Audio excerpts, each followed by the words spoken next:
আসসালামু আলাইকুম প্রিয় শিক্ষার্থী বন্ধুরা, তোমাদেরকে ইজি লার্নিং এর পক্ষ থেকে স্বাগত জানাই। আজকের ভিডিওতে অষ্টম শ্রেণীর ইসলাম শিক্ষা বইয়ের পৃষ্ঠা নম্বর ৭৮ এর সমাধান করে দিচ্ছি। এখানে তোমাদের একটি দলগত কাজ রয়েছে।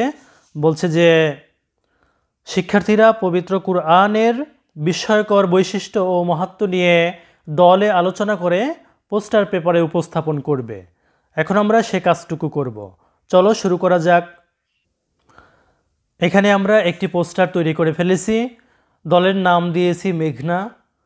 এবার আমাদের আলোচনাটুকু এখানে লিখে দিয়েছি যে আল কুরআন সর্বশ্রেষ্ঠ আসমানি কিতাব। আল কুরআনই একমাত্র গ্রন্থ যা যাবতীয় বিকৃতি ও ভুল ত্রুটি থেকে মুক্ত। মানবজাতির হিদায়তের জন্য আল কুরআনকে পরিপূর্ণ জীবন ব্যবস্থা রূপে অবতীর্ণ করা হয়েছে। জ্ঞান বিজ্ঞানের মূল উৎস হচ্ছে আল কুরআন। এতে রয়েছে সমস্ত সমস্যার সমাধান।